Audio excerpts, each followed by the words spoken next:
your leg.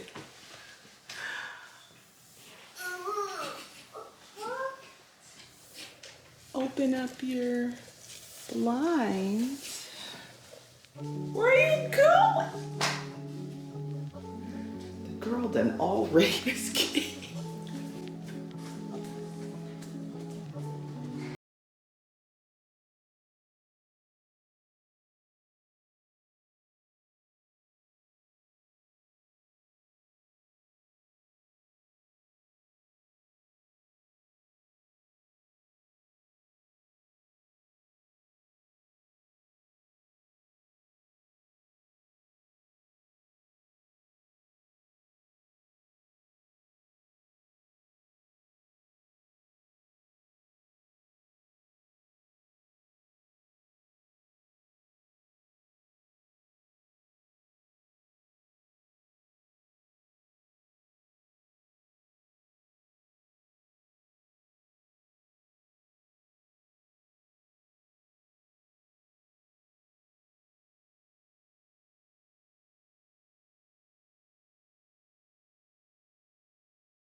Wait on it. Don't get no seedless watermelon, y'all. Please don't. Ain't right. Stick with seeds. It ain't right. I think y'all would probably know that by now, but Miko's very picky. Sometimes she likes it, sometimes she don't. Matthew and Mackenzie, they would tear some watermelon up. Me and Chris, I mean, yeah, this will probably be gone in like 3 days. yeah, it ain't gonna last too long. It may not last very long. All right, so we kind of get this question a lot. People ask if Miko understands what we're saying verbally, and because she can't speak verbally, I can see how you guys would, or I guess might not understand or wonder, yeah, how you guys are curious about that. And for the most part, she does understand what we are saying, especially if we're giving her like something to do or if we're directly asking her a question. If I'm talking to Chris, if I'm not directly talking to her, I don't think she really pays attention enough to actually care to understand what we are talking about. But if I specifically say something to her and ask her a question or tell her to do something, she, for the most part, does understand what we are saying. Oh, it smells so good. But just because she understands what we're saying, and I think this is where kind of like the disconnect is, does that mean that she can do or respond to what we are asking her to do or what we're saying?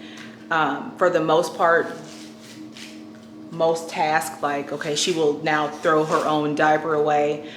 She will put her own bowl in the sink. She knows when it's time to go to bed. She knows for the most part when it's time for her to wash her hands.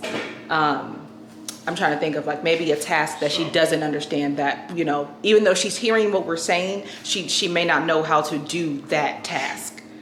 So I'll say this, like, it just come down to routine. Really, she responds to routine. She understands when it's time to do certain things. She already know because we do this every day. So a lot of the communication, my bad, I'm trying to do this, but a lot of the communication is based off of like a ritual, if you will, or routine, right? So like in the morning, go in the bathroom, she knows that in the morning time it's time to brush her teeth, so she gonna go in there, right? So a lot of things, the communication it don't have to be verbal all the time. Some things is action. Now I think she picked up on a lot of the verbal cues because the verbal cues we associate with the task. Yeah. So if I'm like, turn the light off, and she ain't responding, I'll say, turn the light off, and I tap on the light switch. She understands what it means, right? So I think a lot of autistic kids especially will learn better if there's an audio cue and a visual cue. Because communication doesn't just require audio or verbal, you know? So I think that's where she kind of excelling at, is she's paying attention to what's being said and associating it to what's being done. So when she hears what's being said, she already know what to do. Right. Which in a sense is normal communication, you guys. We all do that. The only difference is that it takes her a little bit longer to put 2 and 2 together. As in a neurotypical toddler, you can show them once and tell them once and they will pretty much know what to do at that time. With her, with someone that has autism, it does, like he said, take a routine for her to understand or correlate what we're saying to the task that she has to do. Yeah. So yeah, and that's why routine is very important. In a couple videos ago that I did, when I showed you guys her, like how it takes for me to kind of do like therapy with her.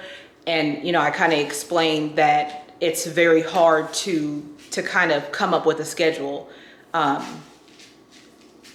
because of how she interacts. So, but that's what makes it important. You have to figure it out. It's just something that is going to take some time, some dedication, and care. And some care, right, to get it done, because it's not an easy thing to do. It's very frustrating. So I look at it like this too. Like, I look at it like if I don't have the attention to details to pick up on certain things that she might be lacking in, then I can't expect her to pay attention to fine details, right? Because I'm showing her that I don't have that attention to detail.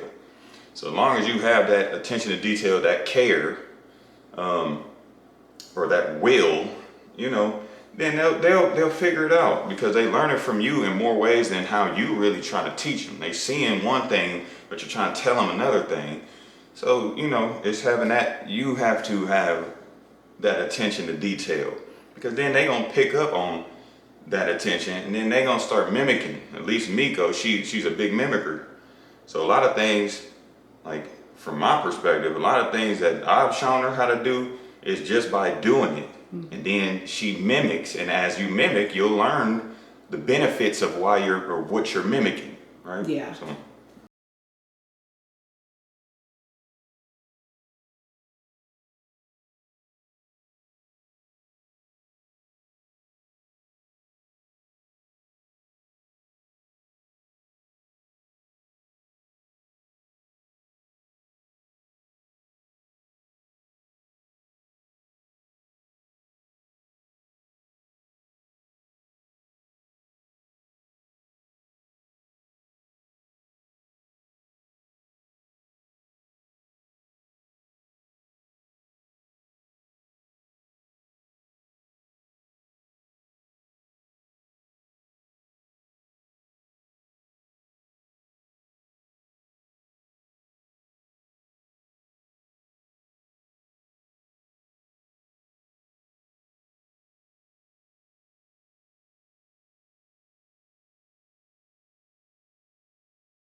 To show you with this corner, you want to take me.